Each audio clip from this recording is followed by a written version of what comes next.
Pronto.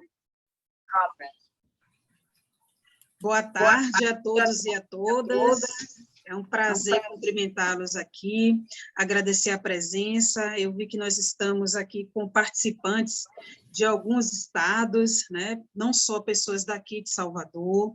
Eu me chamo Rosilene Cruz, estou superintendente do Conselho Regional de Administração. Falo aqui, cumprimento em nome da presidência, em nome de toda a diretoria executiva, né, dando as boas-vindas, agradecendo aqui a nossa coordenadora do Núcleo de Saúde, que é a Jandiara, pela iniciativa, pela organização desse evento, com um tema interessantíssimo, né? Então, com certeza, a tarde será de muito aprendizado para todos os participantes. Agradecer também ao convidado, ao Erasmo, né, que vai estar aqui com vocês hoje à tarde. A minha fala é muito curta, apenas cumprimentando vocês, desejando um bom evento, né, e que estamos aqui à disposição. Vocês contam aí com uma equipe de suporte, então, bom evento para todos e para todas. Obrigada. Obrigada. Eu sou Jandiara Braga, sou administradora, sou coordenadora do Núcleo de Estudos de Gestão de Serviços de Saúde pelo CRA Bahia, e a gente vem observando a necessidade de ter profissionais de administração no setor de saúde, assim como também reforçar a importância do compliance. Nós estamos passando ainda pela pandemia, o compliance e as instituições de saúde passaram por muitos desafios e vêm passando por desafios, né? Esses desafios têm relação também com as leis, né, que estamos sujeitos, diferente de outras empresas, o setor de saúde ele está sujeito às mais leis e regras, são normas da Anvisa, do Conselho de Medicina, do Conselho de Enfermagem, e eu acredito muito que ter o conhecimento, né, desses desafios que o compliance vem enfrentando na área de saúde, isso permitirá a gente atuar como profissional de forma preventiva e eficiente na gestão de riscos. E hoje, para falar sobre esses desafios, o nosso querido Erasmo, que ele é especialista no assunto, eu vou falar um pouco, né, do currículo vasto do Erasmo, mas que Erasmo fique à vontade para acrescentar. E o Erasmo ele atua na docência de instituições de ensino superior para gestão administrativa, especialista em administração hospitalar de sistema de serviço de saúde. Ele já atuou como diretor executivo do Hospital Estadual da Criança de Feira de Santana, Hospital Pediátrico. Também já atuou como diretor financeiro do Hospital de Doenças Tropicais, como HIV, meningite e chikungunya e tuberculose, entre outros. Já atuou como diretor financeiro do Grupo Santa Helena, Salvador. E aqui eu passo a palavra para Erasmo, fique à vontade, muito obrigada por ter aceitado o nosso convite, Erasmo.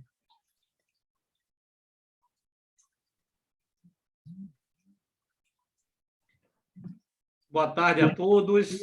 Inicialmente, eu gostaria de agradecer à presidente Rosilene, à superintendente Maria Cruz, agradecer também a Jandiara Leal, a nossa coordenadora, né, do Núcleo de Gestão de Serviços de Saúde, e abraçar todos os colegas, amigos que eu estou encontrando aqui presentes. Posso errar o nome de alguns, mas eu vou fazer algumas citações, principalmente do nosso mestre, querido mestre e professor José Guimarães, a quem eu estou sempre aprendendo todos os dias sobre o compliance, e nós estamos juntos atuando há mais de 4 anos nas comissões de compliance a nível nacional, e também temos parcerias a nível de trabalhar em prol da nossa área da saúde, principalmente nas santas casas, nas entidades filantrópicas. Nós sabemos que o segmento da saúde enfrenta desafios muito grandes. Não são desafios que nós estamos acostumados a vivenciar na área de atacado, varejo, na indústria, na construção civil, enfim, é uma área muito complexa, que vocês vão ver adiante, que eu vou tecer comentários antes de entrar no compliance. Eu sou Erasmo Caetano, tenho atuado fortemente nos últimos 28 anos na gestão da saúde. Eu gostaria de trazer alguns cases de sucesso aqui também para vocês. Na República de Angola, nós implantamos um plano diretor de saúde e um plano diretor de saúde para a educação, onde nós ganhamos prêmios internacionais, nós implantamos uma certificação, não sei se dá para vocês já verem, um selo que nós implantamos de certificação da qualidade a partir do CQH de São Paulo, pelo professor Aine, e com muita luta nós conseguimos mudar a cor do selo da bandeira brasileira para o selo da bandeira das cores da República de Angola. Então, foi um marco assim muito, muito bom, que valorizou muito o nosso projeto de saúde. Na sequência, nós ganhamos também um prêmio, por nós termos implantado em 10 hospitais nacionais uma gestão de custos e orçamento, coisa que os hospitais da República de Angola não conheciam.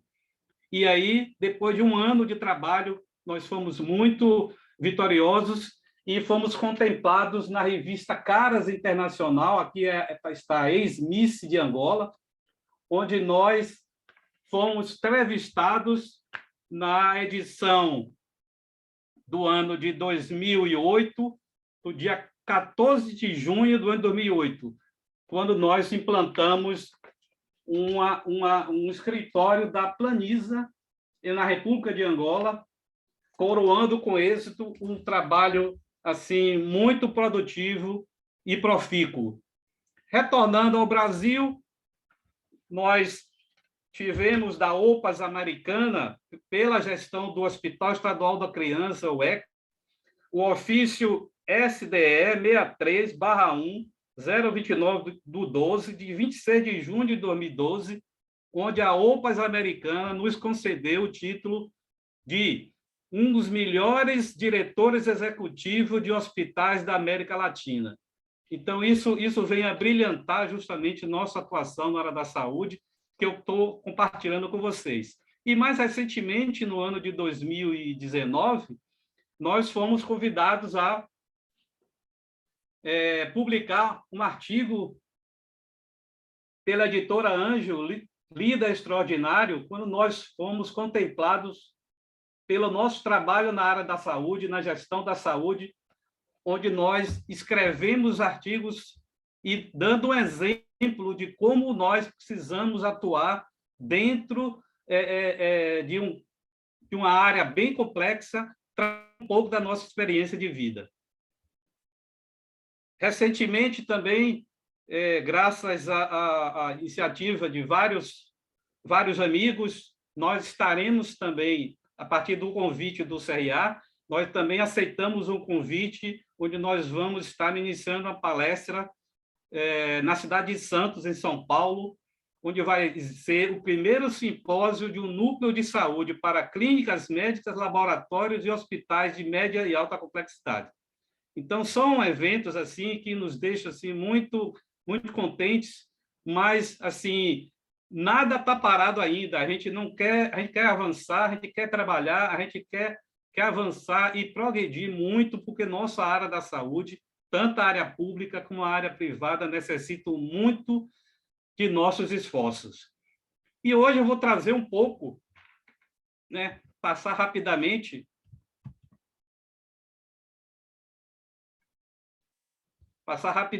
aqui para nós entrarmos um pouco na área da saúde, onde a gente sabe que os gestores estão sempre comentando alto que não existe recursos financeiros, não existem bons gestores, existe uma ineficiência e riscos que permeiam toda a área da saúde, existe um custo elevadíssimo de negócios, de transações.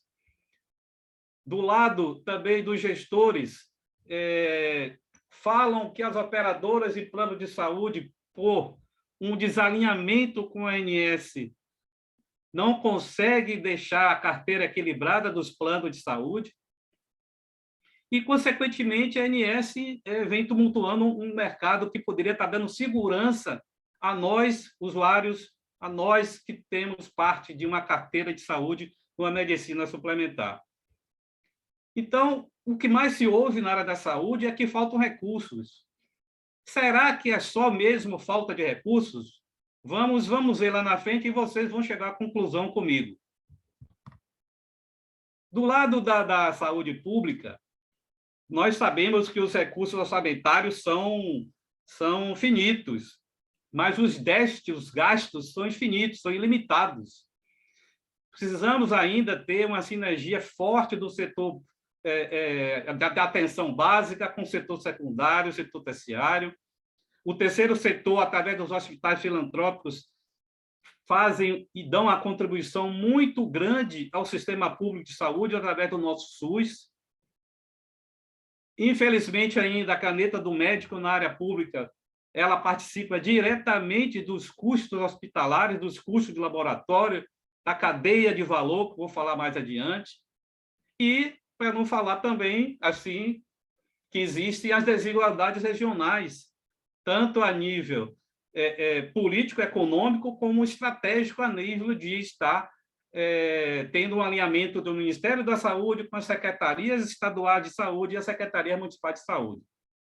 No lado da saúde suplementar, a gente vem dizendo que a saúde é a bola da vez, porque muitos dos players hoje, muitos dos investidores estão trabalhando fortemente para fazer uma consolidação entre a carteira de planos, as operadoras que estão oferecendo serviço e os hospitais e laboratórios que estão sempre comprando esse serviço. Então, hoje, a área da saúde suplementar, ela representa 10,5% do PIB do Brasil. Não é fácil, minha gente, é muito recurso. Emprega diretamente mais de 5 bilhões de pessoas, direta e indiretamente. Existem mais de 4.800 hospitais do Brasil hoje, tanto públicos como privados. Existem também mais de 590 mil empregos, diretos e indiretos. A carteira de plano de saúde hoje já está no patamar de 49 milhões, e já tivemos uma carteira de mais de 50 milhões de usuários, mas ao longo das crises que o Brasil enfrentou, muitos desempregados não conseguiram pagar. E uma coisa importante que eu preciso registrar aqui, que é o crescimento da nossa carteira de idosos. O Brasil, hoje, o brasileiro consegue viver com mais de 78 anos, em média, e aí faz com que exista um trabalho de prevenção, de um cuidado mais apurado, porque nós estamos chegando a faixas de idade muito mais elevadas do que nós tínhamos há 10, 20 anos atrás.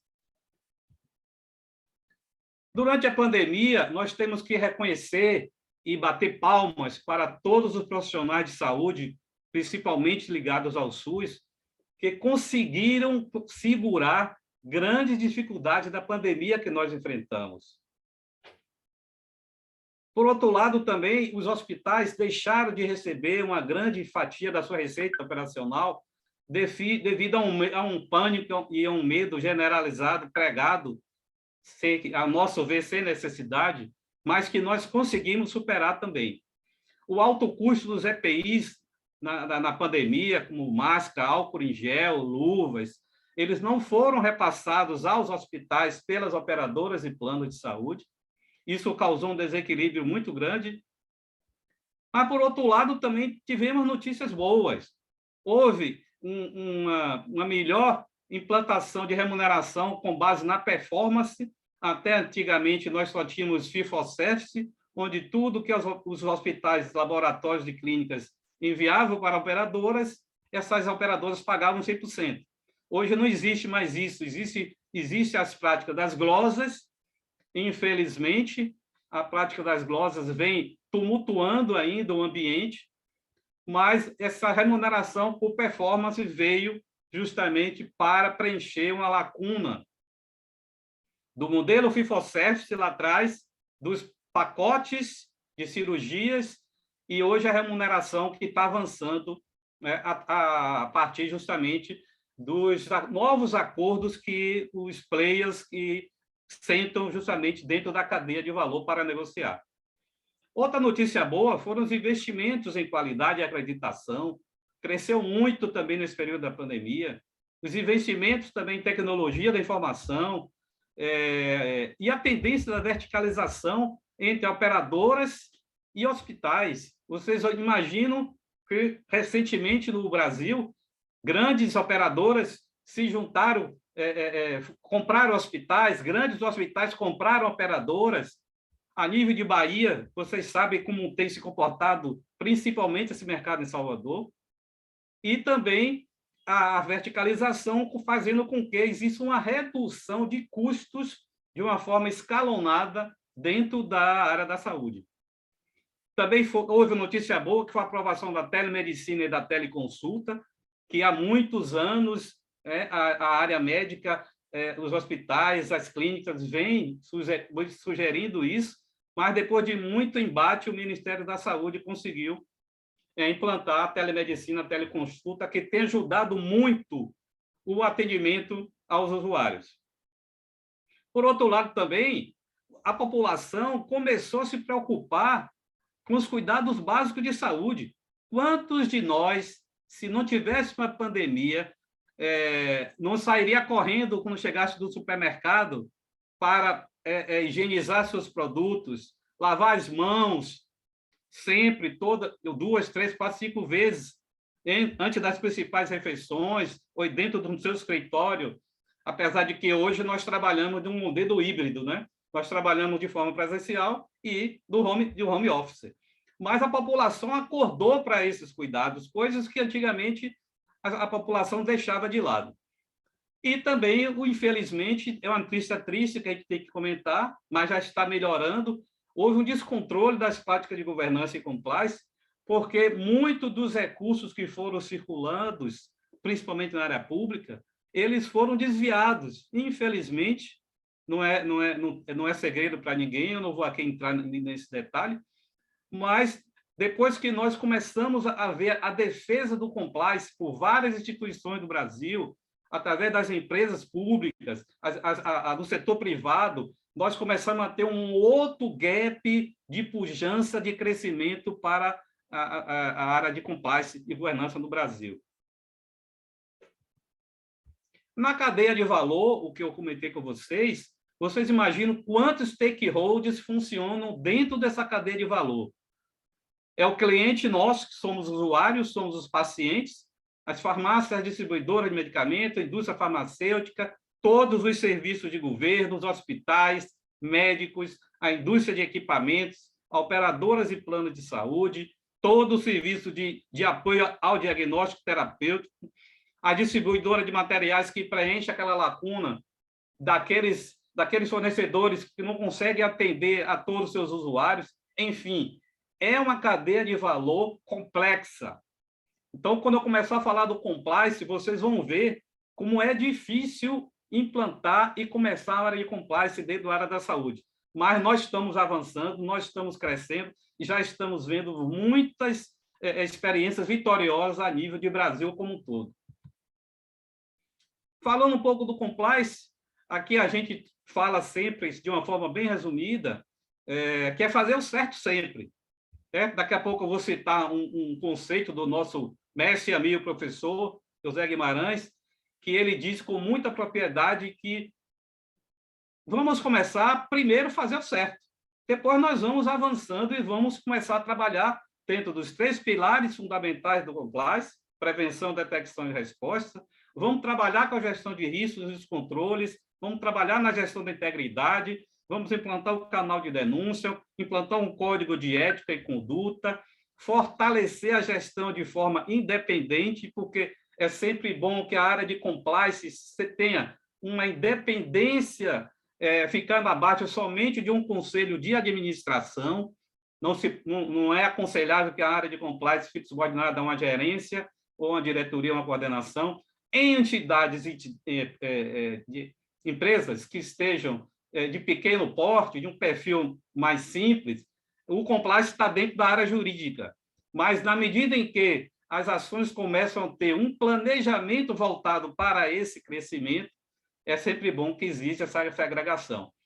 E aí, para que exista o sucesso do compliance, primeira coisa que tem que ter é a aprovação da alta direção. A alta direção, se não aprovar o compliance, não vai dar certo, por mais apoio que tenha do jurídico, da auditoria, da controladoria, do financeiro, dos recursos humanos, principalmente para a parte de comunicação, que precisa ter esse alinhamento interno com todos esses stakeholders. E aí eu trago aqui o conceito do compliance, que a gente considera hoje como uma norma, né? Uma diretriz para a gente, significa estar de acordo com a lei, normas, políticas e procedimentos com o objetivo de prevenir, detectar e punir atos ilegais e que estejam em desacordo com o Código de Ética e Conduta da empresa, através da implantação de um programa de melhoria contínua, né? O compliance é melhoria contínua, preservando a reputação e a imagem da empresa, suas finanças, seus negócios, sua identidade organizacional, missão, visão e valores, e gerando longa vida para as empresas, mitigando os seus riscos e combatendo a corrupção interna e externa, que vocês vão ver que é um dos grandes problemas também na área de compliance, são as fraudes, a corrupção, nas relações com as organizações públicas, privadas e toda a sociedade em geral. Então, está aí uma homenagem ao nosso mestre, professor José Guimarães, que nos abrilhantou com esse grande conceito do compliance.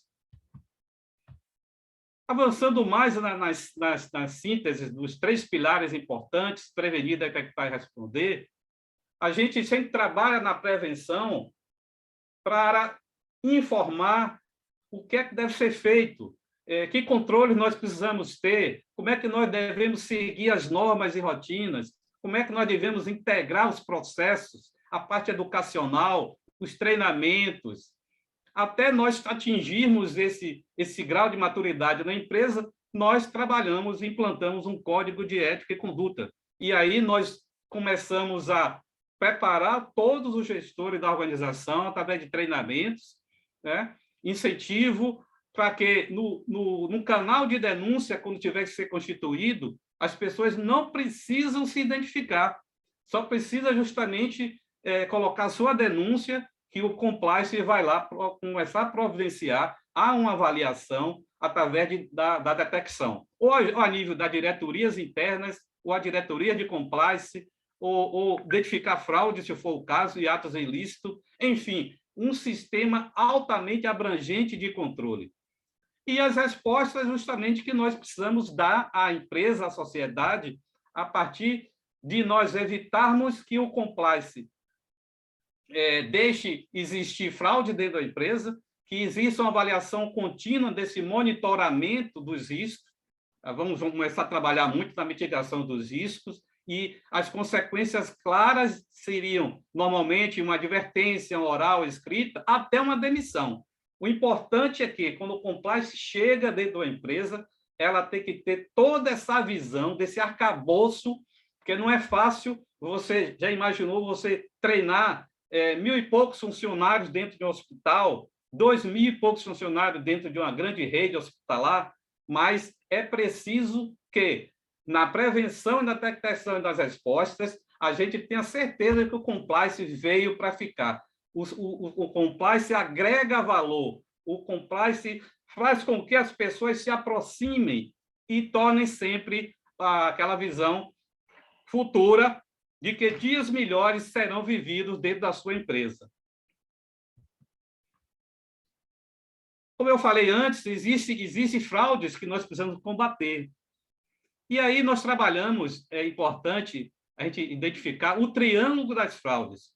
Primeiro, são aquelas pessoas que se convencem que cometer um delito é normal. Depois, tem aquelas pessoas que fazem a fraude por incentivo, por uma pressão de um grupo ou de uma pessoa, por uma vantagem devida. E tem aquelas pessoas que se aproveitam de forma ingênua ou de forma mal orientada e passa a praticar justamente as fraudes. Então, a gente precisa entender esse triângulo das fraudes, porque a partir do momento que o canal de denúncia ele funciona, teoricamente, eu vou reduzir 59% de fraudes. As auditorias começam a ser feitas, realizadas na empresa, e aí 55% mais ou menos de redução de fraudes. Todos os funcionários, até o mais alto executivo da empresa, todos precisam ser treinados. Com certeza, nós já temos histórico aí que reduz 50% de fraudes. A relação da rotatividade do trabalho, isso depende muito também do nosso RH, porque a comunicação precisa ser muito bem dirigida, objetiva. Isso faz com que 46% ou 47% das fraudes sejam reduzidas. Quando nós temos um código de ética e conduta, já reduz mais de 47% de fraude. E aí, se nós tivermos que contratar uma auditoria independente, sem ser aquela auditoria interna na empresa, 30% aí de mapeamento de fraude já é realizado.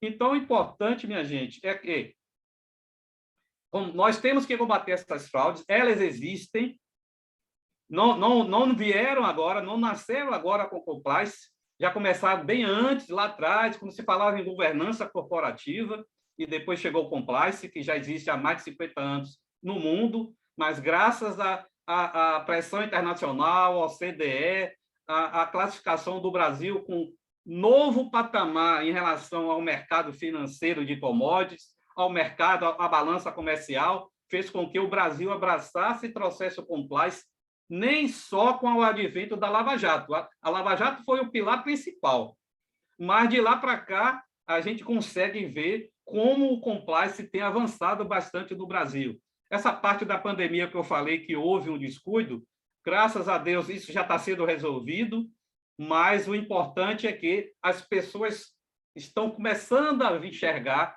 que normas precisam ser cumpridas, as leis precisam ser respeitadas e vamos continuar trabalhando de forma certa e segura. Vamos trazer um pouco agora, como a gente começa a trabalhar dentro de uma instituição de saúde, qual planejamento de atividade nós recomendamos? Primeiro, a gente sempre faz um diagnóstico. Dificilmente você entra numa instituição sem fazer um diagnóstico. E a primeira coisa que a gente faz quando está fazendo avaliação do diagnóstico é que a avaliação dos processos internos da área da saúde ela é falha, desde a entrada do paciente pela recepção ou na porta até a unidade de internação, um apartamento, enfermaria, até numa UTI, no centro cirúrgico para realizar a cirurgia, no centro obstétrico para realizar partos. A gente enxerga muitas falhas de processos.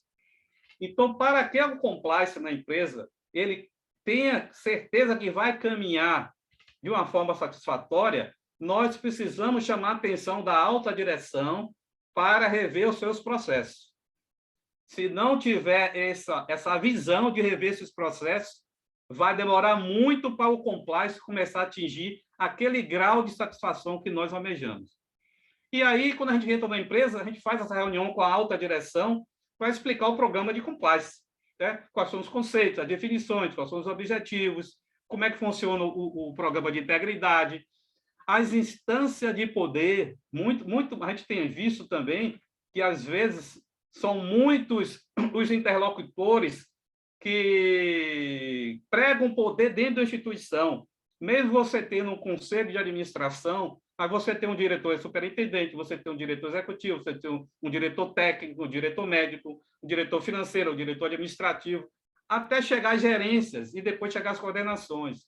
Então, nós observamos que essa instância de poder, se ela não for enxuta, vou falar daqui a pouco sobre o organograma, o compliance também vai demorar de ter seus resultados positivos almejados em pouco tempo. E aí nós vamos falar da gestão de risco, do ESG, a questão do meio ambiente social e na governança, que entrou fortemente dentro do Brasil agora, e a área da saúde está absorvendo. O GRI, que é o grau de risco e integridade, e fortalecer a comunicação. Vocês podem ver que por Depois da governança corporativa, depois do compliance, nós já estamos falando no GRC, já estamos falando no ISD, já estamos falando no GRI, para vocês verem como o compliance está abrindo os horizontes institucionais e empresariais das empresas. E nossa área da saúde, minha gente, vocês imaginam quanta dificuldade existe para a gente entrar em cada pilar desse. Dentro desse planejamento também do compliance, nós vamos implantar um código de ética e conduta. Inicialmente, nós sugerimos algumas propostas de código. Nós sempre ouvimos a alta direção, com sua diretoria, seus gerentes, que cada um deles vai dar sua contribuição. Não é um código feito por uma mão, mas são várias mãos, é todo o corpo, é todo o staff dentro da empresa que participa da construção do código de ética e conduta. Também nós falamos que era importante implantar as políticas internas. Grandes políticas são importantes dentro, vou falar mais na frente, vocês vão ver, os regimentos internos, as normatizações, as avaliações de risco, como é que nós vamos mitigar os riscos através de um mapa de risco muito bem elaborado. E aí nós partimos para o kick-off, que é o lançamento do Código de Ética e Conduta e das práticas de compliance dentro da instituição. Vocês imaginam, até chegar ao kick-off, a gente já permeia uma série de patamares que precisam ser vencidos para que o compliance ele caminhe dentro de uma situação positiva dentro da empresa. E aí todos os funcionários são treinados, todos os funcionários, onde nós vamos disseminar as práticas do compliance, né? Nós vamos ter o apoio da auditoria interna, a ouvidoria, às vezes, dependendo da instituição, tem uma ouvidoria, tem um canal de denúncia. Normalmente, a gente sugere que seja externo, para que ele tenha um nível de transparência efetivo, como nós, da área de compliance, nós almejamos. Então, esse canal de denúncia ele é controlado por uma empresa externamente, fora da instituição de saúde, para justamente ter a credibilidade e transparência. E aí, quando tiver lá na frente de avaliar nossos fornecedores e clientes, nós vamos preparar um questionário de due diligence, para nós avaliarmos como é que estão a relação comercial entre nossos clientes e nossos fornecedores. Vocês vão ver que uma das práticas, e não é segredo para ninguém aqui que eu vou dizer na área da saúde, como ainda existem relações ainda conflitantes de médicos escolhendo materiais dentro de uma instituição, de área de suprimento comprando determinados materiais e medicamentos para ter vantagens indevidas. Então, tudo isso a gente começa a cercar na primeira relação que a gente começa a sentar com os fornecedores para que a gente consiga debelar essa questão dessas fraudes e dessas vantagens indevidas. Vantagem indevida pode ser uma propina, pode ser ganhar por fora, pode ser cobrar por fora. Então, tem uma série de práticas, pode ter caixa 2. Então, nós que trabalhamos na área da saúde, nós sabemos como funciona cada dificuldade dessa. E mais na frente, nós implantamos o manual de compliance. Se nós já falamos lá atrás que a gente já chegou falhas na gestão de processos dos hospitais e clínicas, não pode deixar de ter um manual de compliance. Sabemos que a área da saúde tem uma rotatividade muito grande. Então, é por isso que, se aquela instituição não tiver condição de reter talentos, fatalmente, ela vai ter sempre que conviver com rodízio de funcionários, ou a nível da recepção, ou a nível da enfermagem, ou a nível de equipe multidisciplinar, nutricionistas, psicólogos, serviço social. Mas o importante porque existe ainda essa busca de melhor salário, melhor atividade, melhor função a ser exercida. Então, as unidades hospitalares, unidades de saúde, de um modo geral, os estabelecimentos de saúde, convivem com esses rodízios. Por isso que esse manual de compliance veio justamente para ajudar quem estiver chegando dentro da instituição e ser um manual que vai nortear sempre ele as condutas. Claro que esse manual ele vai ter que ser sempre revisado, de preferência anualmente, porque não se faz um manual de compliance para ele ser revisto e ser retificado em 15 dias, 1 mês, 3 meses, 6 meses. mas a gente constrói um manual justamente para que ele tenha essa validade e essa abrangência dentro da instituição. Seguindo mais o que nós falamos de vencer as fraudes, tem essa questão também de, falamos das fraudes, falamos das vantagens indevidas, falamos da questão do canal de denúncia. O ruído de comunicação, nós precisamos ter muito apoio do RH, com toda a sua estrutura de pessoal, o pessoal de marketing, porque a comunicação, minha gente, ela é básica, ela tem um significado importantíssimo dentro de cada instituição. Na medida que você convive com ruídos internos, fatalmente, aquilo que você esteja pregando, aquilo que você esteja ensinando, você não consegue obter êxito, porque por causa desse nível de ruído de comunicação. E outro ponto importante também, no relacionamento com o poder público, no relacionamento com o poder privado, vocês sabem que no Brasil sempre se adotou aquele jeitinho brasileiro. Lá atrás, quem foi da minha época, lembra que existia um jogador que pregava que deveria fumar um cigarro, porque ele fumando aquele cigarro, ele ia levar vantagem em tudo. E aí, infelizmente, essa prática ficou enraizada por muito tempo. Graças a Deus, hoje isso tá desaparecendo. E esse relacionamento poder público, poder privado, nada mais era do que esse jeitinho brasileiro de conseguir as coisas, conseguir um alvará, dar um dinheiro a um fiscal de cartório para conseguir um alvará, uma liberação de uma certidão. Então, isso tende a acabar. Então, quando nós implantamos as políticas internas de relacionamento com o poder público e com o poder privado, nós justamente falamos todos esses cuidados que o funcionário tem que ter a partir do momento que ele foi treinado, ele vai receber o código de ética, ele vai assinar que recebeu, está ciente de toda aquela conduta que ele ajudou também a construir no código de ética, e ele não pode dizer lá na frente que ele não sabia o que era vantagem devida, ele não pode saber que tinha aquela fraude, porque ele foi muito inocente. Não pode existir esse tipo de coisa.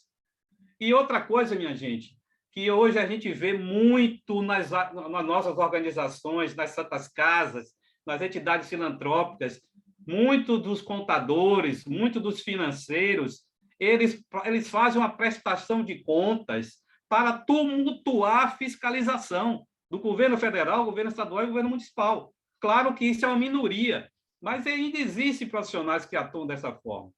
Então, todo esse aparato de desafios nós evitamos quando a gente trabalha com a gestão de compliance dentro das instituições. Na parte ainda mais detalhada, a gente passa pelos processos assistenciais, clínicos, tanto a parte de clínica médica, clínica cirúrgica, todos os efeitos contábeis a partir do Conselho Federal de Contabilidade, fechamento das demonstrações contábeis, balanço patrimonial, demonstração de fluxo de caixa, o DRE, demonstração de resultado do exercício, mutação do patrimônio líquido, até as práticas de auditorias também. Então, nós entramos na organização, a gente olha todas essas variáveis.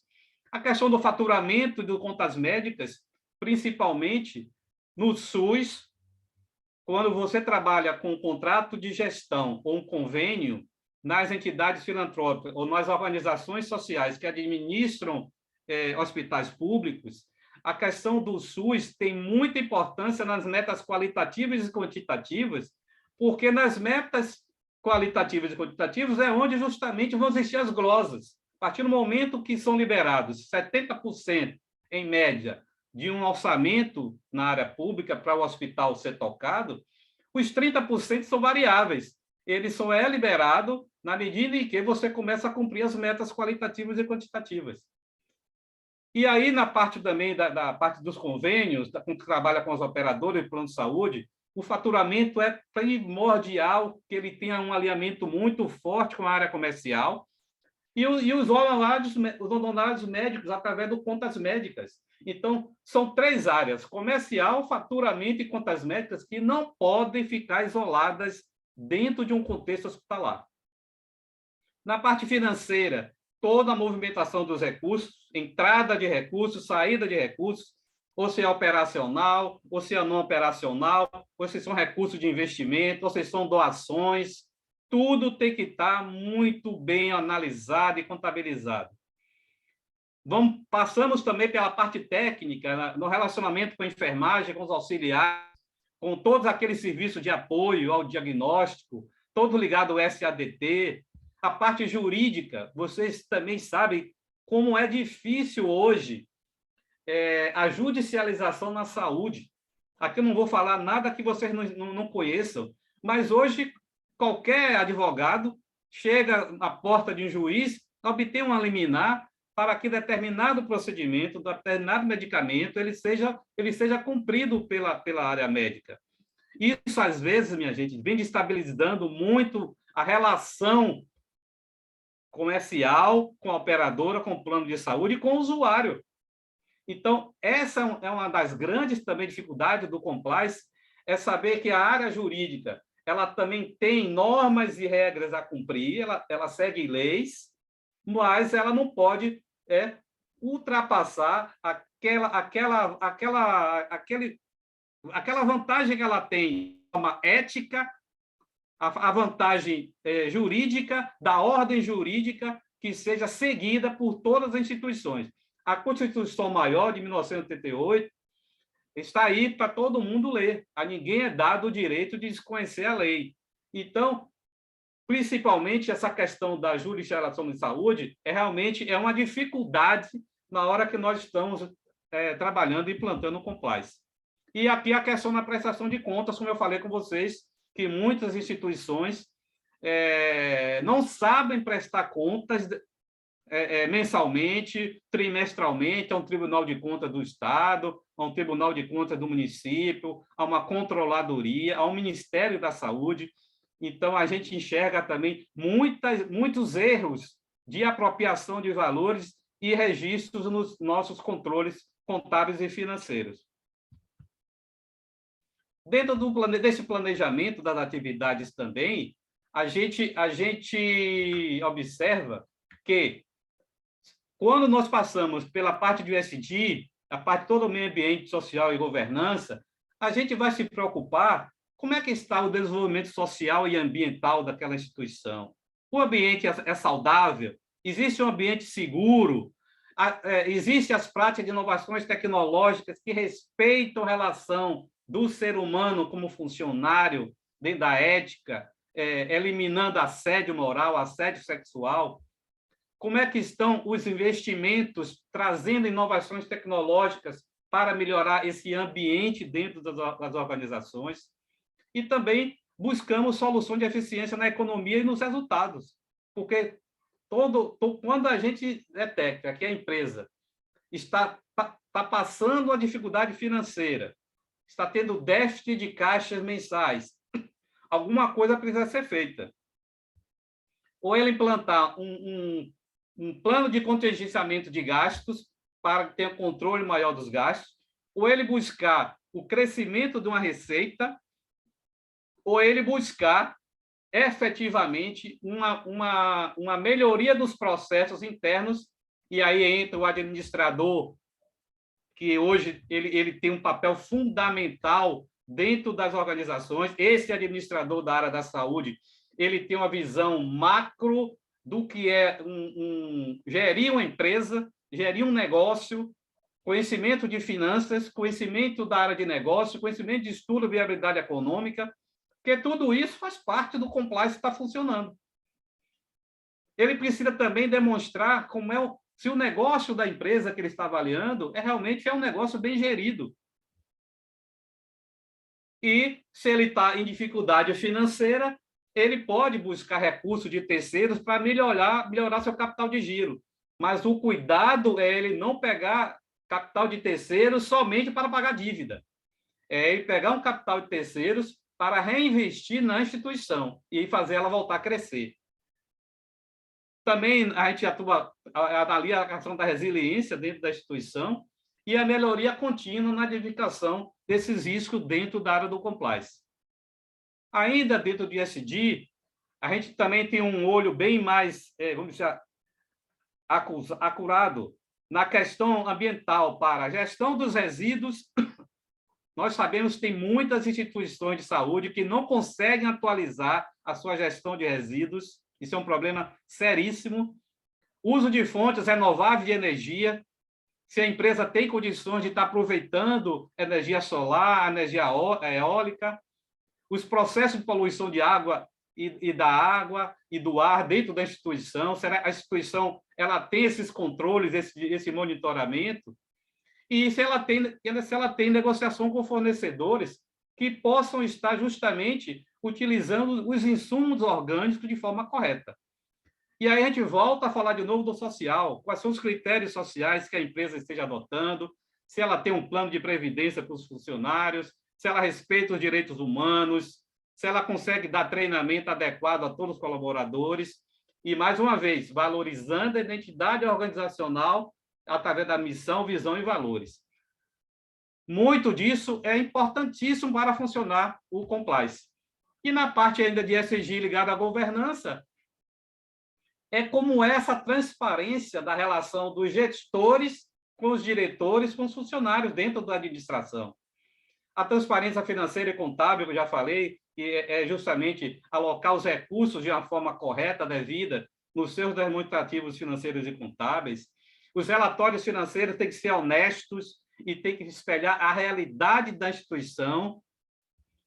Tem que ver se for uma empresa SA, se for um hospital SA, se a remuneração dos acionistas estão de acordo com o seu estatuto social, se existe a independência, equidade e diversidade nesses conselhos, tanto o conselho de administração como o conselho fiscal, ou conselho curador, ou conselho diretivo, se a parte de integridade e vence sempre a questão da corrupção, se a gestão de risco está sendo muito bem mitigada e monitorada, e a gestão de risco da integridade com GRI, como eu falei anteriormente. Vocês pensam que o ESG já acabou? Ainda não.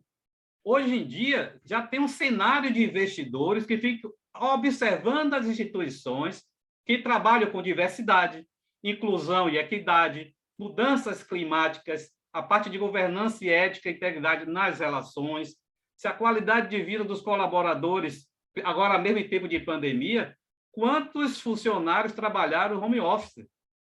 Será que eles foram bem monitorados, como se eles estivessem trabalhando presencialmente? E a parte dos critérios, né? O uso consciente dos produtos e serviços dentro de um hospital, dentro de uma clínica, dentro de um laboratório. Os consumidores mais conectados às marcas e propósitos. Claro que a gente, a partir do momento que a área da saúde lida com vidas, nós temos que ter o melhor equipamento, nós temos que ter o melhor material e medicamento, nós temos que ter o melhor PME para que a gente possa justamente salvar vidas, fazer com que as pessoas sejam gratificadas por nós termos atendido, acolhido aquele paciente de uma forma acolhedora, com qualidade e humanização. E aí vem um ambiente de trabalho envolvendo toda a parte social, e ainda nós analisamos 3 perspectivas importantes dentro do ESG. A parte de sustentabilidade, como é que esses investidores veem aquela empresa em relação ao meio ambiente, aí já é uma forma mais resumida de tudo que eu falei antes. A parte da rentabilidade, se o equilíbrio social dentro da empresa e o equilíbrio ambiental, ele esteja gerando valor para os seus funcionários, para os seus dirigentes, mas principalmente para as pessoas, para aqueles colaboradores que estão ali defendendo 24 horas os serviços de saúde para atender a população. E a gente viu muito isso na pandemia, como a gente é grato ao SUS por ter vencido grandes barreiras e dificuldades a nível de Brasil, apesar de todos aquele aparato, aquela divulgação de medo e pânico, mas nós conseguimos vencer. E a parte da volatilidade, são aqueles investimentos ligados aos planos de ação, menor taxa de volatilidade, poucas situações jurídicas sendo descumpridas. Tudo isso tem um peso, tudo isso tem uma forma de você medir e você acompanhar.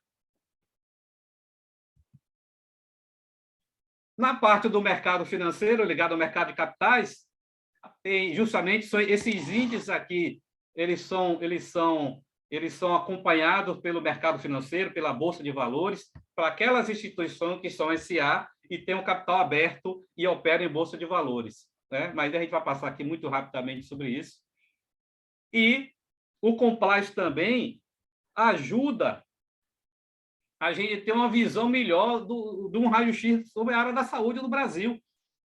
A acreditação, ela hoje caminha de braços dados com o compliance. Da seguinte forma, nós vamos ter que fazer o nosso dever de casa.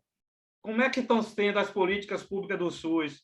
Como é que as unidades de saúde estão trabalhando com processo de qualidade? Precisamos mostrar aos gestores que o compliance e a governança chegou justamente para ajudar essa acreditação e essa certificação. E aí a gente fala muito da ONA, nível 1, 2 e 3, nas ISOs ligados todas a parte da BNT, a Joint Commission, as medidas de desempenho, que são, principalmente, a gente pode citar aqui a relevância, os modelos Fleming, Vitar, a ANAP mesmo tem um grande modelo, a parte do modelo leve para as emergências, a OMS também tem outras plataformas também, e que não poderia deixar de ser a tecnologia da informação chegou para ficar na área da saúde. Vocês imaginam como hoje as unidades de saúde já estão trabalhando com inteligência artificial, com robótica, com a internet das coisas, com a Big Data, com a parte de Machine Learning, né? Tudo isso permeia todos os processos dentro da unidade de saúde. Eu não posso falar de compliance se não falar de processos, se não falar de acreditação e se não falar também de certificação e de política de qualidade dentro das instituições. E aí vem a primeira amostragem que eu trago para vocês, já perto daqui a pouco de caminhar para o final. O que é que falta para melhorar o setor de saúde no Brasil? E eu estou falando aqui que ainda não é o compliance, mas o que é preciso para o setor de saúde melhore o seu nível de relacionamento, tanto na área pública como na área privada? Primeiro, que exista uma aprovação no Congresso Nacional de uma forma de desoneração da folha, para que não exista somente o peso dos encargos na mão das instituições. O setor não tem uma linha de crédito especial. O setor da saúde, ela vai em banco e toma um financiamento, um empréstimo, como se fosse qualquer instituição, um agronegócio, uma indústria, um supermercado.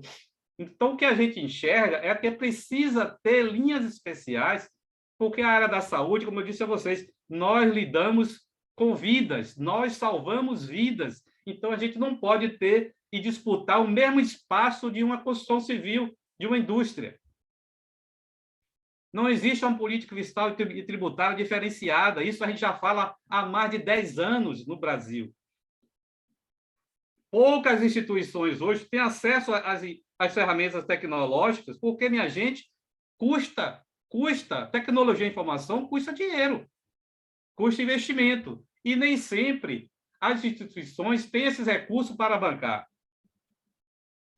Por outro lado, também, melhorar a grade curricular dos cursos de medicina, das equipes multidisciplinares, forçando com que o Ministério da Educação e o Ministério da Saúde sentem na mesma mesa.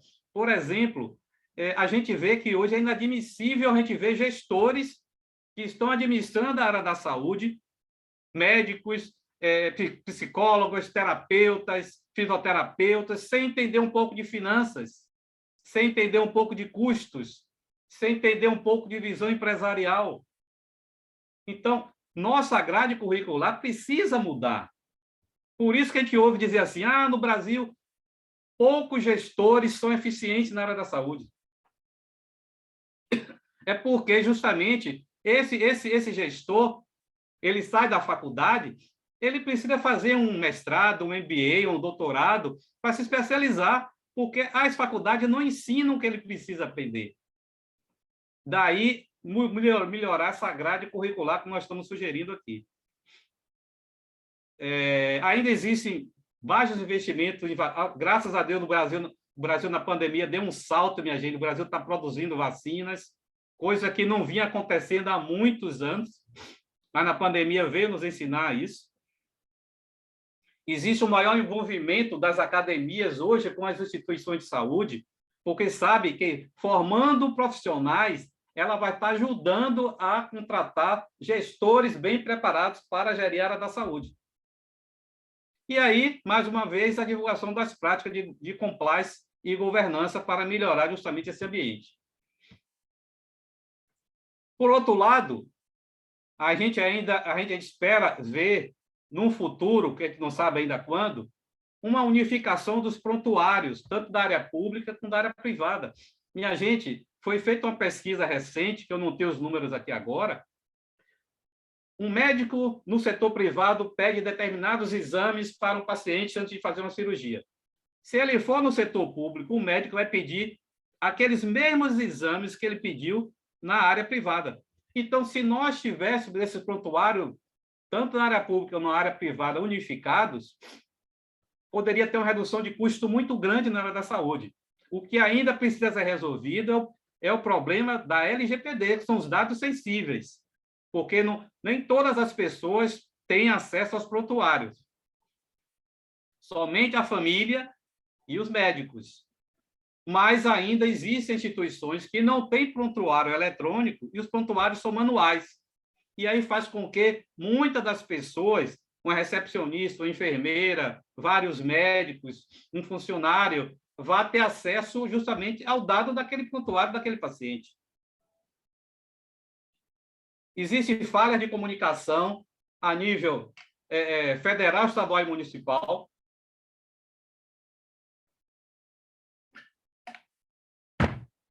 Porque o Brasil, com essa grande extensão territorial, não conseguiu ainda vencer essa comunicação das 3 esferas de governo. Graças a Deus, o que melhorou muito essa comunicação foi a aprovação da telemedicina, teleconsulta, como eu comentei com vocês.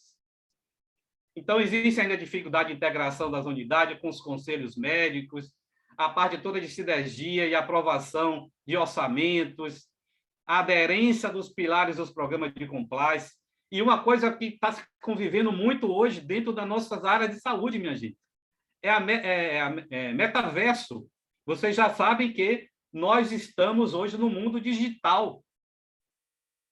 Mas algumas instituições ainda de saúde no Brasil ainda trabalham num sistema analógico. Elas ainda estão dando saltos pequenos para a era digital.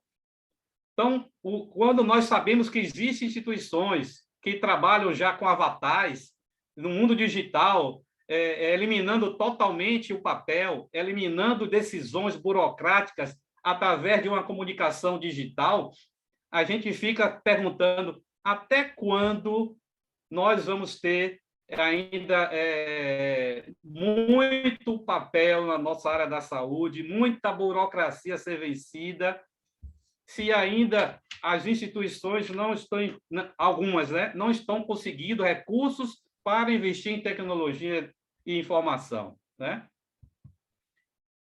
Outra dificuldade para implantar o compliance, dentro da gestão de processos que nós comentamos, é justamente essa união entre todos os setores internos dentro de uma instituição. Essa gestão de processos tem que estar alinhada com todos os setores daquele hospital, daquela clínica, daquele laboratório. Senão, o compliance vai ter dificuldades para implantar todos os seus pilares, seus mecanismos, suas políticas internas, seus regimentos internos, até implantar o código de ética e conduta. Então, essa questão da gestão de processos, ela é fundamental, e aqui eu trouxe mais um exemplo para mostrar a vocês como é importante essa gestão de processo para trabalhar no compliance. A questão dos organogramas, que eu mencionei no início, vocês não sabem que tem instituição que tem organograma, minha gente, da época de 1950, da época de 1940, é uma verticalização terrível. Diretor, diretor, diretor, diretor, gerente, gerente, gerente, gerente, coordenador, coordenador. Hoje em dia, a gente trabalha com matrizes horizontais. A comunicação precisa ser horizontal, objetiva, plena, transparente.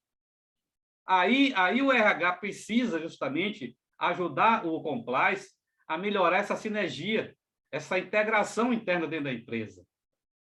Outra coisa que nós detectamos, ainda falando dos processos, poucos gestores não acreditam em uma eficiência de processo, que acha que vai custar muito caro, né, no hospital, vai custar muito, não vai ter muitos bons resultados no curto, médio prazo. Mas ele esquece que, se ele estiver pensando em substituir um sistema operacional, ele não vai poder fazer se ele não tiver gestão de processos funcionando. Não adianta ele pedir que compre o melhor computador, o melhor software, implante a melhor rede de internet dentro da parte toda digital do hospital, se ele não acredita na gestão de processos. E aí, muitas das vezes, uma terceirização pode ajudar o gestor a implantar uma boa gestão de processo. Muitas das vezes, a gente ouve dizer assim, santo de casa não faz milagre, porque, às vezes, os gestores preferem contratar empresa de outro estado, que custam muito mais, para fazer a gestão de processo da sua unidade. E, muitas das vezes, ali naquela cidade, sua cidade tem boas empresas. Vai se ali avaliar, pesquisar e chamar na mesa para conversar com esses gestores. Tá? E outra coisa também, muitos gestores não abraçam muito um planejamento estratégico, acha que é desnecessário ter um planejamento estratégico dentro de uma instituição. E por isso tudo, minha gente, que o compliance aproxima as pessoas, porque o compliance mostra como é importante você enxergar a empresa como um todo, como é que funcionam os seus gestores, os colaboradores, seus departamentos, seus setores, como é que sua relação comercial com os clientes, com nossos fornecedores, com as famílias dos funcionários, dos usuários, dos pacientes em geral. Então, o compliance faz com que aproxime todas essas pessoas para que todos atinjam e persigam o mesmo objetivo. Tá? Outra dificuldade também que a gente pode falar, a parte financeira, muitas instituições não trabalham com orçamento operacional, muitas instituições não fazem um controle orçamentário previsto e realizado, muitas instituições não trabalham com as ferramentas do PDCA, com plano de ação, muitas não sabem perseguir uma boa meta EBITDA. Olha que os investidores hoje, quando querem avaliar uma instituição, eles perguntam logo qual é a margem EBITDA da sua instituição. E a questão toda da negociação de preços, porque até hoje as operadoras de plano de saúde, os médicos, os hospitais, as clínicas, todo o serviço de diagnóstico, laboratórios, fornecedores, não conseguem sentar na mesma mesa para resolver o problema da tabela de preços. E aí vem as glosas, vem aquela briga para extinguir o Simpro, o Brasíndice, por aí vai. De novo, as demonstrações contábeis não são fechadas adequadamente. Tem gestores que não sabem administrar o capital de giro dos seus hospitais, do seu laboratório. Olha que capital de giro começa desde quando você pensou em comprar um insumo. E ele tem todo o trajeto interno na empresa até chegar ao nível financeiro. E, mais uma vez, falar que as prestações de contas de muitas das instituições têm problemas com o Tribunal de Contas do município, Tribunal de Contas do Estado, Tribunal de Contas da União, Controladoria, Ministério Público do Trabalho, Ministério Público Federal, porque essas prestações de contas não são feitas corretamente e adequadamente, seguindo os princípios contábeis e financeiros e da boa administração. E já para perto de finalizar, a gente dá uma falada rapidinho aqui, como é importante mitigar os riscos dentro da instituição. A gente constrói um mapa de risco, a gente procura identificar e monitorar, fazer uma análise crítica das cores que estão infringindo aquele risco, se é um risco grau alto, grau médio, grau baixo, quem são os mitigadores.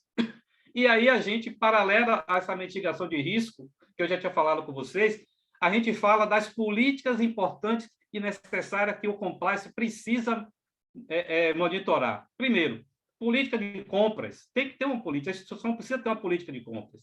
Quem são as pessoas que vão aprovar as compras? Existe uma hierarquia de valores? Quais são aqueles profissionais que aprovam? A política de brindes, entretenimento, patrocínios, doações, recebimento de emendas parlamentares, minha gente, aí que vem muita fraude, aí transita muita vantagem indevida. Por isso que você tem que ter uma política para falar sobre brindes. Sabe que a área de saúde, funcionários da área de suprimentos, recebem muito brinde final de ano, funcionário da área financeira, funcionário de RH. Então, é preciso ter essas políticas para normatizar um valor mínimo necessário, para que todos os funcionários entendam que, a partir daquele momento, vantagem indevida está proibida na instituição. E aí a gente lança também a política de relacionamento do poder público e privado, a gente fala do procedimento correto de contabilização, dos procedimentos financeiros de entradas e saídas de recursos, como é que se administra esses recursos, o Código de Ética e Conduta, que é o carro, vamos dizer assim, é o documento maior, é um documento que permeia todas essas políticas juntas, um canal de denúncia que as empresas implantam, e, mais uma vez, a gente fala do manual de compliance, tá? Como é importante ter o manual de compliance. Aqui é um exemplo rapidinho de como funciona hoje a governança corporativa com compliance nas instituições do terceiro setor, ou nas filantrópicas, tá? E avançar mais um pouco aqui, pelo decorrer da hora, para deixar aqui os meus contatos com todos vocês, agradecer mais uma vez a presidente do CRA, a superintendente do CRA, a nossa Jandira aí, que batalhou muito para trazer a nossa apresentação, depois de um período que nós tivemos uma sequela da Covid aí, eu sei que a Jandira ficou um pouco preocupada, mas, assim, graças a Deus, nós estamos aqui para falar para vocês. A gente pode combinar também, disponibilizar essa apresentação para vocês via o Conselho Regional de Administração. E aí, Jandiara, eu fico à vontade. Eu sei que, no avançar da hora, a gente ainda tem tempo para fazer perguntas, e eu posso estar à disposição dos senhores. Muito obrigado, Erasmo, pela explanação, muito rico, né, o conteúdo que você trouxe para nós. Eu quero agradecer, porque eu sei que foi uma semana difícil para você, estar aqui por conta do Covid, e você, em momento nenhum, disse que não estaria. E eu quero agradecer em nome do Núcleo, né, de Estudo de Gestão de Serviços de Saúde, ao qual eu sou coordenadora. Eu, mais uma vez, reforço que muito excelente o conteúdo que você trouxe. Eu, como coordenadora, já tinha colocado no meu plano de trabalho o compliance, porque o administrador ele tem que conhecer o compliance. Essa é a importância do ESG, a parte de governança corporativa também é muito importante, a questão também da acreditação hospitalar. Então, assim, já estava no plano, né, para poder a gente trabalhar, e a gente trabalhar, inclusive, profissionais que estarão na gestão, né, profissionais que também estão e que precisa se atualizar, porque um dos objetivos do núcleo é promover a constante atualização dos profissionais de administração. E aqui eu quero agradecer imensamente ao CRA pelo apoio, ao professor José Guimarães, né, da Baiana de Direito, que precisou se ausentar, a superintendente Rosilene também, que precisou se ausentar por conta de uma reunião. Eu quero agradecer a presença dos membros do núcleo, o Kleber Sampaio, o Inácio Lima, a Renata Damasceno, o Wagner Alves, o Jailson Costa. Muito obrigado pela presença. E a gente vai abrir, eu iria deixar para colocar, o pessoal colocar as perguntas no chat, mas eu vou pedir para o Paulo abrir aí o microfone para quem se sentir à vontade, confortável em fazer as perguntas, começar a fazer as perguntas. Antes, porém, Erasmo, o professor José Guimarães colocou no chat a inscrição para o evento que tem, inclusive com o apoio da empresa alemã, e que você poderia estar reforçando, porque você faz parte aí da comissão de compliance, eu também faço parte, estou lá no grupo de WhatsApp da comissão de compliance da Bahia, na Faculdade Baiana de Direito, e você sinta-se à vontade para estar falando sobre esse assunto, e vou deixar também em aberto para os demais fazerem perguntas. Rapidamente, Jandiara, realmente nós estamos à disposição. Quinzenalmente nós apresentamos na nossa comissão de compliance, em parceria com o professor Zé Guimarães e a Faculdade Baiana de Direito, onde nós trazemos sempre ícones das empresas que estão fazendo a excelência do compliance no Brasil, tanto na área pública como na área privada.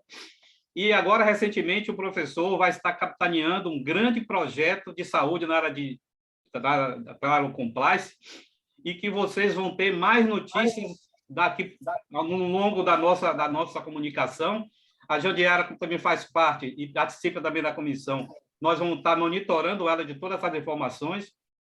E aí eu vou ter que também pegar essas informações com o professor Zé Guimarães, porque vai ser um evento muito grandioso que vai acontecer agora em agosto, e vai ter também um lançamento de um novo pilar de proposta de atuação de profissionais do compliance na área da saúde. Tá? Então, queria mais uma vez agradecer a todos e fico à disposição. Paulo, por favor, pode abrir os microfones, Paulo? Já está liberado. Quem quiser fazer, ele pode abrir manualmente já, qualquer pessoa. Alguém quer falar?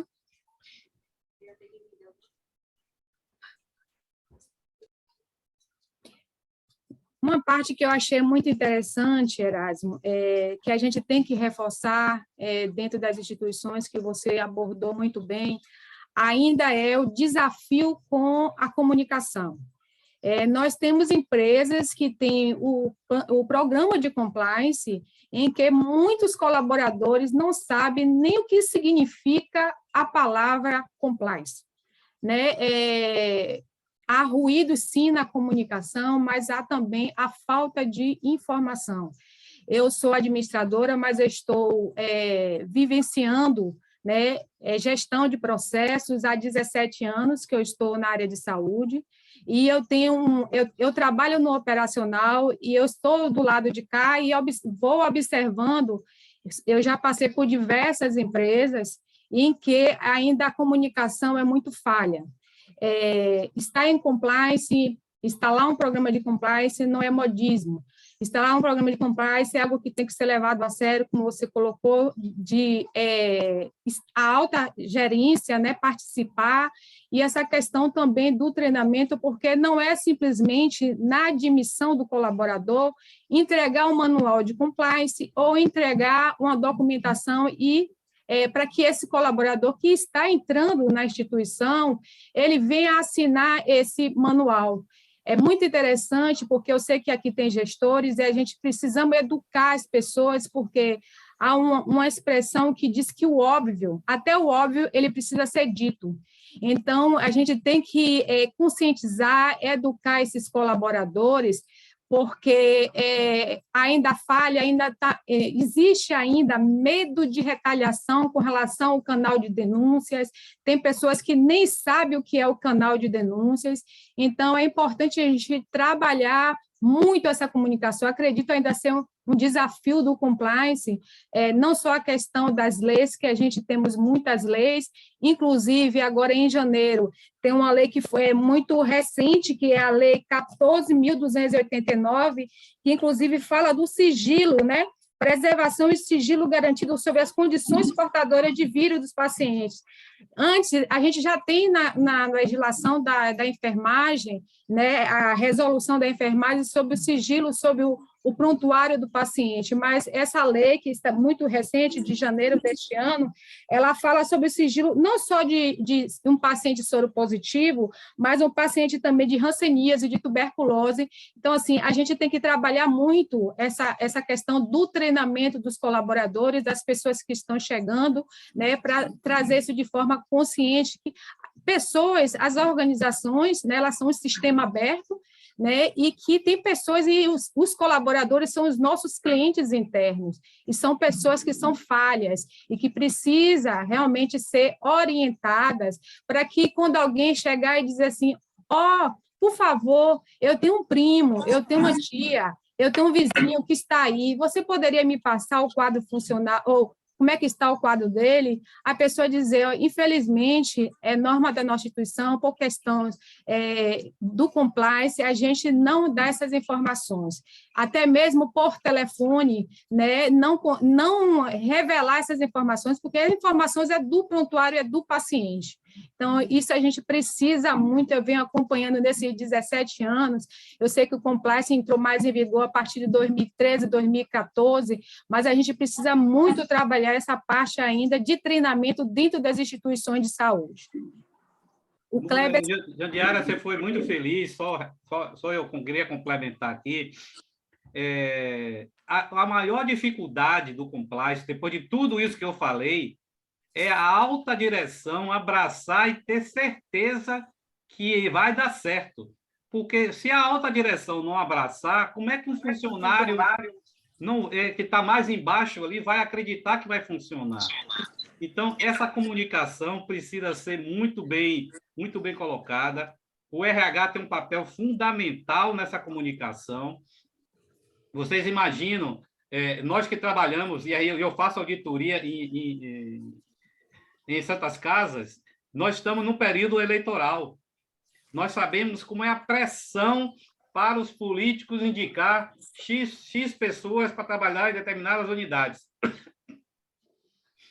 E eu sei da dificuldade da pessoa negar, dar um não, informar que, infelizmente, nós não podemos contratar essas pessoas, porque nós temos regras internas e o nosso compliance, nosso código de ética e conduta, nos proíbe que seja dessa forma. Então, eu tenho colocado sempre para as pessoas assim, você não vai entrar em atrito com um político, com um governador, com um secretário de Estado, mas você precisa mostrar a ele que sua instituição trabalha com compliance, que você não está fazendo nada demais, nem exorbitante. O que dificulta, às vezes, é porque o Brasil tem muita lei. Então, a insegurança jurídica no Brasil é muito forte e dá margem para várias pessoas estarem opinando da forma A, da forma B, da forma C, mas o importante é assim, a alta direção precisa abraçou a alta direção, todo na sequência fica mais fácil. Normalmente, a gente implanta num grande hospital, varia de 1 ano a 2 anos, todas as práticas do compliance funcionando. Lógico que em instituições menores esse tempo é reduzido, mas em uma grande instituição, no mínimo, 2 anos aí para o compliance estar funcionando. Eu estou vendo aí que tem muitos colegas aí com a mão suspensa. Querendo Oi. O Kleber Sampaio, vamos fazer Chega por aqui, onde? minha filha. Vamos tentar organizar aqui. O Kleber Sampaio, ele é membro do Núcleo de Estudos de Gestão de Serviço de Saúde, ele levantou a mão, depois o Icaon me corrija se a pronúncia do seu nome está certa, e a gente tem também o Paulo Luiz, que abriu aqui, acredito que vai querer fazer uma pergunta. Por favor, Kleber.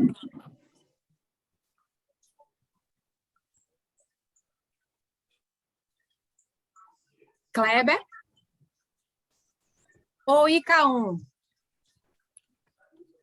Oi, Yara. Consegue me ouvir? Sim, sim. Estamos ouvindo.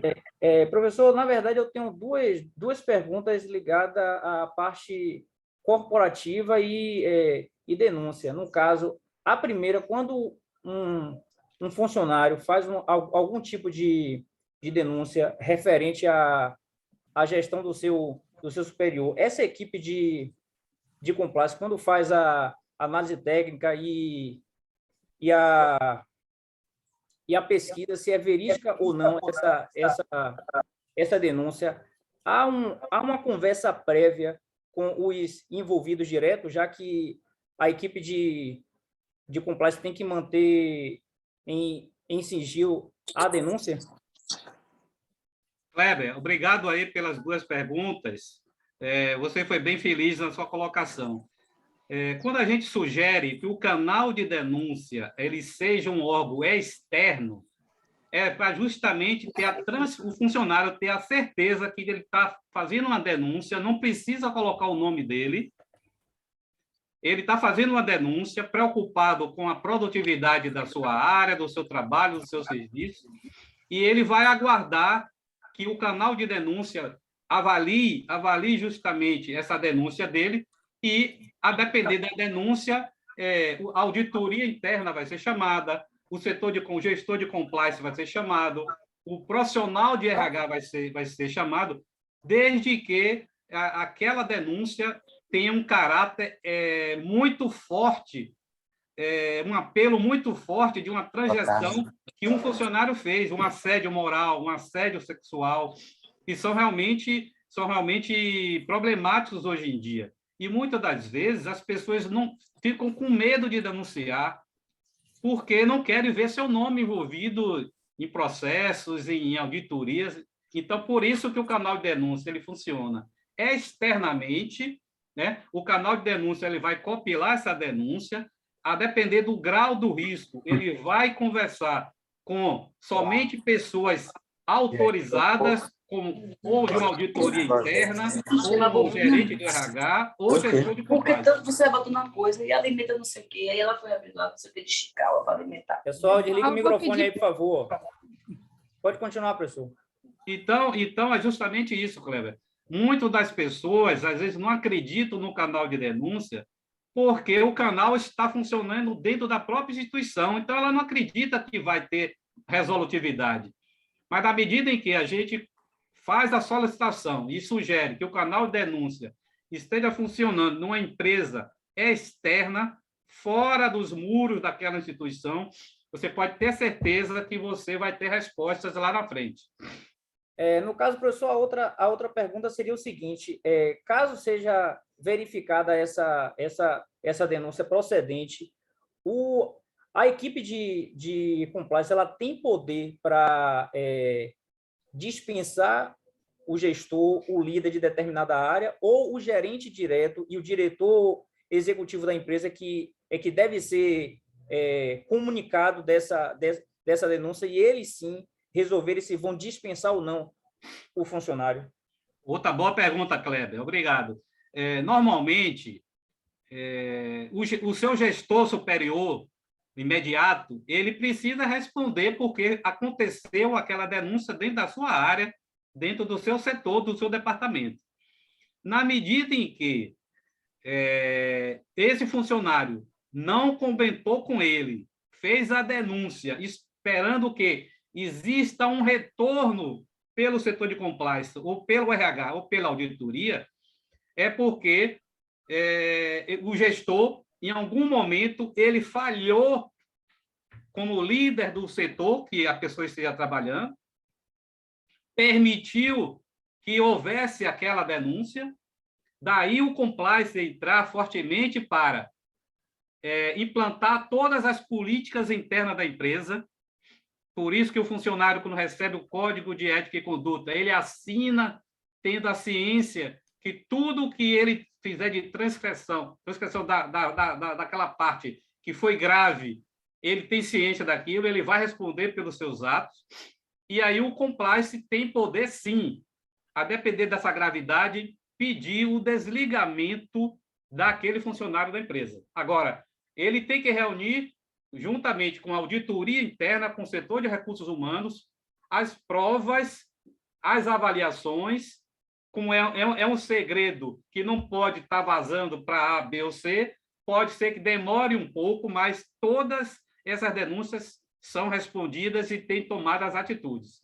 A partir do momento que não existe uma atitude, o canal de denúncia ele deixa de ter a função, porque as pessoas não vão acreditar que, fazendo a denúncia, aquele problema vai ser resolvido. Então, o gestor de compliance tem, sim, poderes para resolver isso. Obrigado, professor. Obrigado, Kleber. Foram boas perguntas. É Icaon que está falando, não é Kleber, não. Icaon. Oi, Icaon. Obrigado. Eu que agradeço.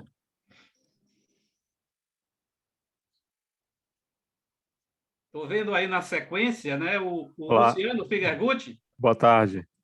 Estão me ouvindo? É Luciano? É Kleber. Oi, Kleber. Jandiara, seu áudio estava desligado, a gente não estava te ouvindo. Enfim, boa tarde a todos. Professor, a gente percebe uma forte tendência em celebrações, uma realidade já, né? Celebração de contrato de gestão com organizações sociais para gerir, principalmente unidades de saúde no Estado, mas vem pulverizando também em diversos municípios no estado da Bahia e em outros estados também da federação. Como é que essas organizações estão em relação ao compliance? Elas estão aderindo, elas estão focando nessa questão ou não? A gente percebe que há muitas organizações, muitas instituições sérias, outras nem tanto, né? E a gente sabe da importância de se aplicar o compliance nessas organizações, né? Para evitar a questão de desvios e fraudes, né? Em relação aos recursos públicos e sua aplicação. Era essa a minha pergunta. Perfeito, Kleber. Obrigado aí pela sua pergunta. Na verdade, você colocou uma coisa importante. Existem organizações sociais, vocês já ouviram falar, teve um certo momento no Brasil que se falava muito em filantropia e também se falava em pilantropia. Justamente por isso, porque algumas organizações sociais não levavam a sério as práticas de compliance, enquanto outras nós sabemos que existem instituições sérias no Brasil que trabalham justamente com todas as suas práticas de compliance, apesar de ser no Brasil ainda uma prerrogativa nova, mas tem muita instituição séria, como também a gente sabe que tem muita instituição que ainda prefere o jeitinho brasileiro, que é aquele que eu falei. E algumas OS também, elas são classificadas pela parte como se fosse uma pilantropia do que uma filantropia. Porque muitas das vezes o recurso público ele precisa ser bem gasto, ser bem gerido. Na medida em que essa organização social vai ter problema com o Tribunal de Contas do município, pode ter problema com o Tribunal de Contas do Estado, Tribunal de Contas da União, com certeza vai parar na Controladoria, porque é verba federal, vai parar na Controladoria Geral da União, vai parar no TCU e algumas vezes vai até para a Procuradoria da Fazenda Nacional, a depender da gravidade. Porque os recursos públicos, eles precisam ser religiosamente contabilizados de forma correta. Eles precisam ser utilizados de forma honesta, decente. Não é segredo para ninguém que teve várias instituições aí do país, e em plena pandemia, porque teve muito dinheiro do governo federal, naquele momento de crise, de pressão, onde respiradores não foram comprados, muito material, muito insumo de EPI foi importado de péssima qualidade, máscara, álcool em gel, luvas descartáveis, muitos EPIs foram jogados fora, e também equipamentos como oxigênio, centrais de oxigênio, centrais de monitoramento, monitor cardíaco, desfibriladores. Muitos equipamentos foram comprados sem ter garantias do seu funcionamento. Então, infelizmente, o Brasil conviveu com isso, mas graças a Deus, a quantidade de organizações sérias no Brasil estão aumentando dia após dia. Então, isso faz com que a gente fique gratificante quando a gente entra e faz uma auditoria numa Santa Casa, a gente faz uma auditoria num hospital público, ou faz uma auditoria também numa organização social.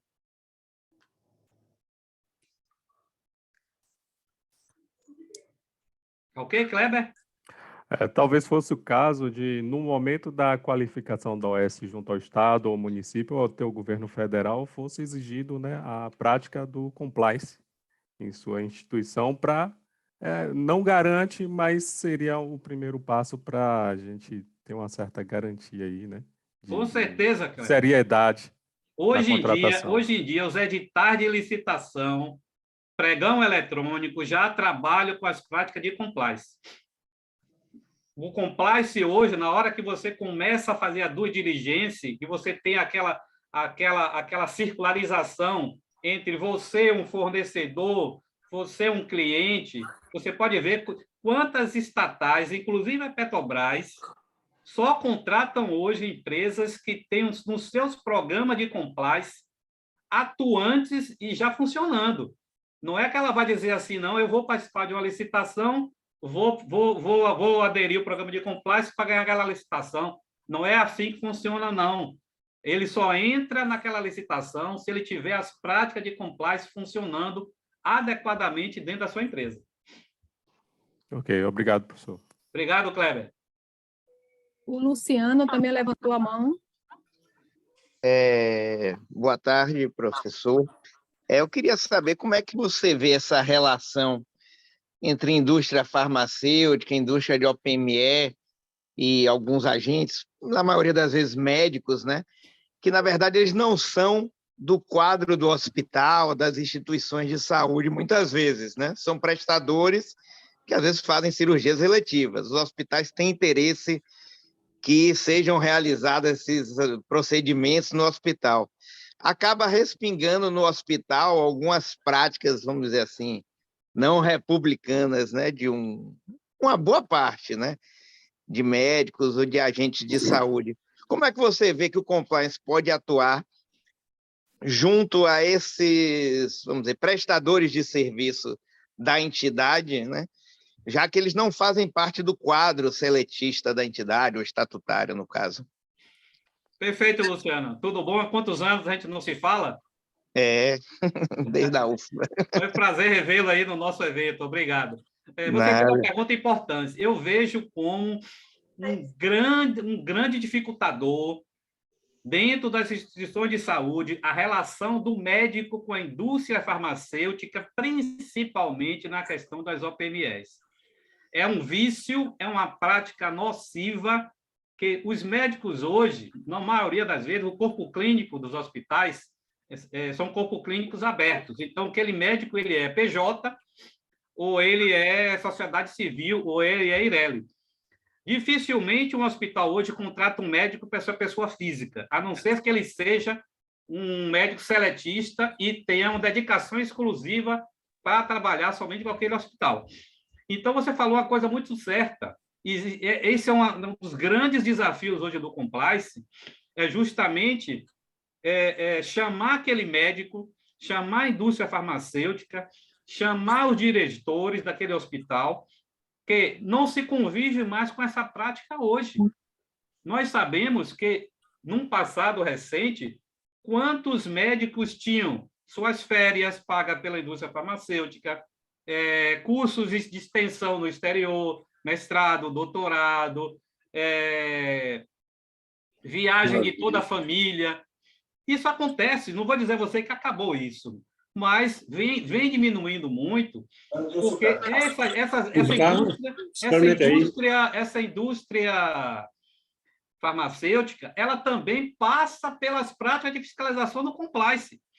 Então, ela tem que estar de olho também nesse respingo que está acontecendo com o médico, com aquele hospital e aquela prática. Nós vimos recentemente quantas indústrias de OPME no Brasil foram denunciadas bem antes da pandemia. Mas ainda existe essa prática, infelizmente. Quando eu falo que a grade curricular do médico, dos profissionais de saúde, da equipe multidisciplinar, o Ministério da Saúde com o Ministério da Educação precisa rever esses currículos, é justamente que o médico, que ele passa a ser empresário, ele tem que saber de todas essas nuances, ele tem que saber que ele gerir uma instituição, existem regras, existem direitos, existem responsabilidades. Então, é importante isso que você colocou, que infelizmente ainda existe no Brasil essa prática do médico ter esse relacionamento, vamos dizer assim, nocivo com a indústria farmacêutica. Mas está diminuindo, viu? Obrigado aí pela atenção. Obrigado, Luciano. Luciano, Continua firme e forte lá na construtora? Não. Estava no hospital, agora em Goiânia. Mas agora estou de volta para a joia. Bahia. Valeu. Prazer Um revê-lo. abraço. Um abraço.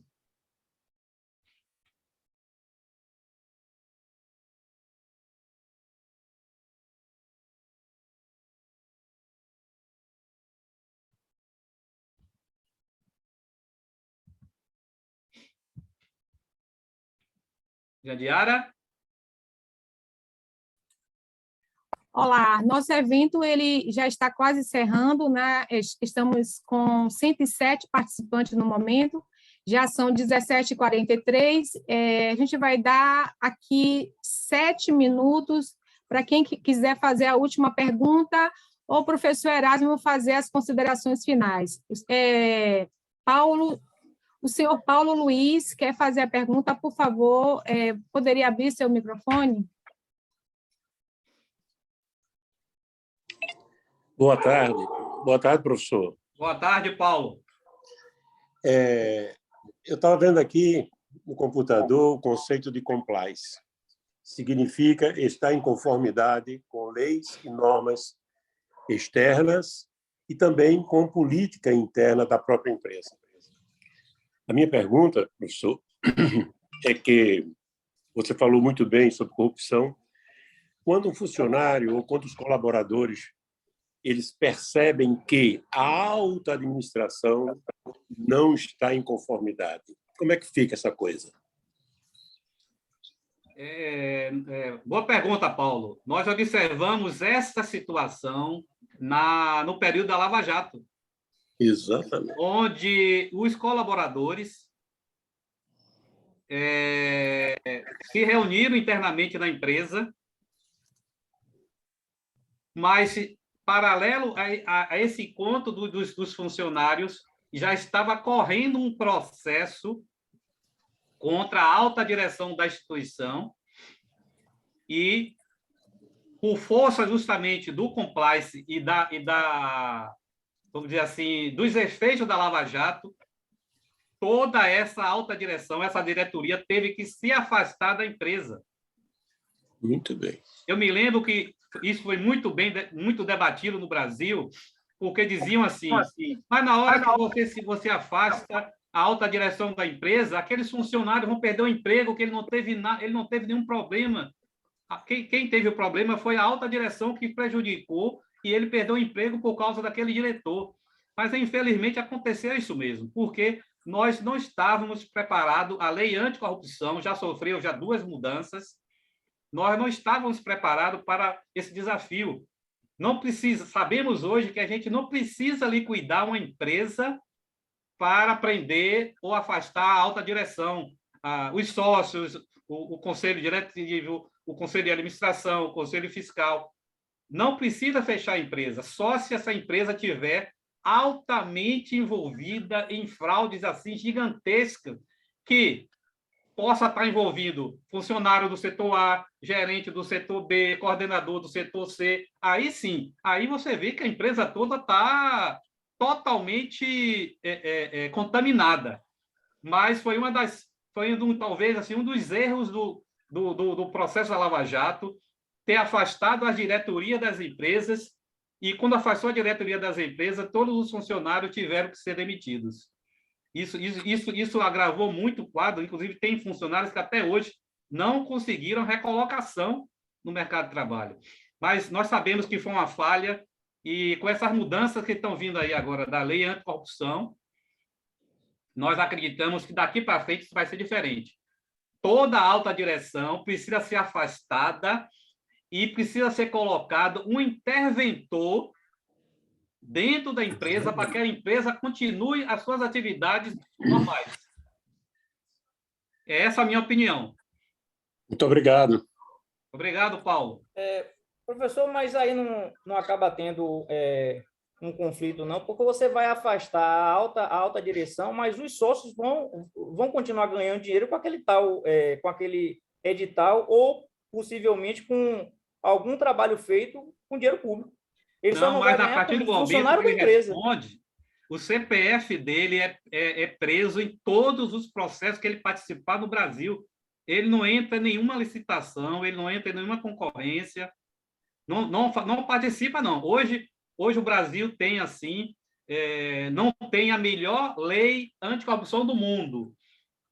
Só para você ter uma ideia, os Estados Unidos levaram mais de 50 anos para implantar o compliance.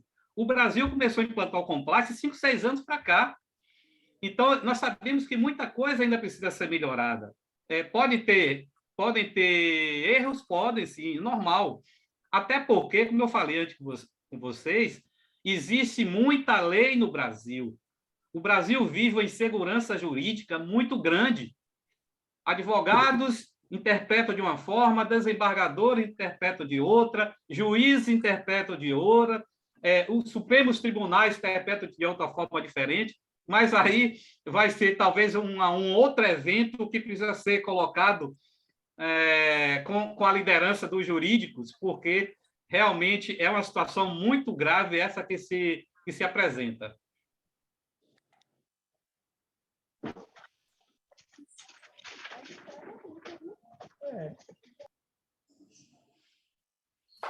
A Priscila iria falar.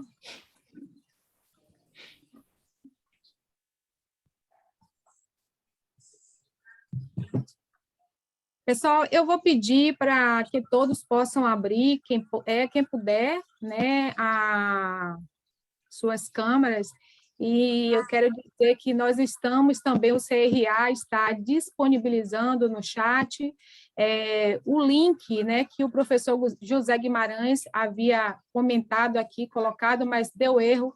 Teve alguém que falou que deu erro e não conseguiu acessar. Tem um curso aí previsto, né, pela Baiana de Direito e com uma empresa, inclusive, alemã, né, que está também no evento e que acredito que vai agregar muito para quem participar.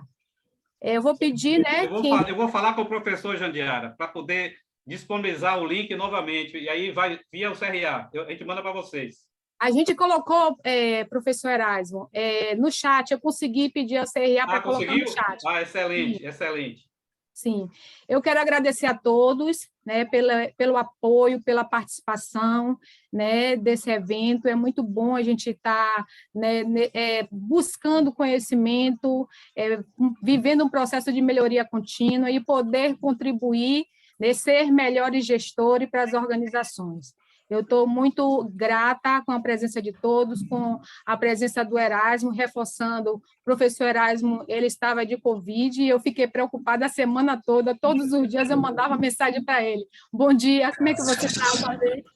Não apenas por uma questão de que ele viesse trazer esse conteúdo riquíssimo e maravilhoso, mas também porque a gente tem essa sensibilização com relação, sabe o que é estar com Covid, né? Então, em momento nenhum ele diz, estou me recuperando, pode contar comigo. Então, assim, eu quero agradecer, um forte abraço também ao professor José Guimarães, que esteve aqui conosco, apoiando o evento, e todos os demais, os membros do núcleo que também estão aqui. Eu estou muito grata de ter vocês aqui hoje, né, prestigiando um evento que é do Núcleo de Gestão dos Serviços de Saúde. O CRA tem vários núcleos, quem tiver interesse pode estar acessando lá o site para participar, viu? Para mim foi uma grande honra tê-los conosco aqui. Ô, Jandiara, eu mais uma vez agradeço aí a presidente do CRA, a superintendente também, seu esforço, assim, eu não posso dizer que eu já acabou a Covid, que eu já vou fazer o teste amanhã, mas eu comecei a me sentir bem, e aí comecei justamente a preparar a apresentação, porque eu sabia dessa responsabilidade de estar aqui cumprindo um acordo que nós fizemos, e assim, eu sou muito grato pelo seu apoio, você ficou ligando todos os dias, e aí, professor, tá bom, não tá bom, vamos manter o horário, eu sei da sua preocupação, poxa, sou muito grato por você estar sempre se preocupando com minha saúde, graças a Deus eu estou me recuperando, sim. Dizer que eu também fiquei muito satisfeito, até onde eu contei, cheguei a contar 119 participantes, muito, muito bom, o recorde de pessoas assistindo esse evento, assim que me deixou numa alegria muito grande e dizer que eu continuo à disposição de vocês. O que vocês precisarem, a gente pode estar tanto lá na Faculdade Baiana de Direito, apesar de eu não ser advogado, eu sou contador, eu sou economista, mas eu sou assessor de imprensa das comissões de compliance, junto com o professor Zé Guimarães, que é o nosso presidente. Então, eu estou à disposição de todos. Era importante também que vocês participassem dos nossos eventos às segundas-feiras, que são quinzenais. Vocês vão ver que só se apresentam ícones do compliance no Brasil, tanto na área pública como na área privada, e são grandes incentivadores da gente estar sempre aqui trazendo o compliance como a nossa, vamos dizer assim, a nossa ferramenta mãe, a nossa Bíblia do nosso dia a dia, para justamente a gente ter essa relação com nossas empresas, nossas famílias, nossos vizinhos, e se Deus quiser, o Brasil vai acabar com a corrupção. Pode demorar um pouco, mas vai acabar com a corrupção e a gente vai atingir o país do futuro que a gente sempre imaginou. Então, muito obrigado a todos aí pela participação. Jandiara, mais uma vez, agradeço de coração aí esse grande convite e oportunidade. Professor, tem pessoas aqui falando ainda no chat, agradecendo, parabenizando pelo evento, viu? E teve também alguém que perguntou com relação ao material, se o senhor irá disponibilizar. Sim, vou disponibilizar. Ok. E é isso aí. Alguém quer falar mais alguma coisa? Temos 6 minutos, já estamos encerrando. Eu acredito que não. Eu quero mais uma vez agradecer, viu, a todos. Parabéns pela decisão de estar, né, buscando atualização e de estar apoiando um evento do CRA Bahia. E eu, como coordenadora do núcleo, quero agradecer a todos pela presença. Um forte abraço. Obrigado a todos. Fiquem com Deus aí. Tudo de bom. Até logo.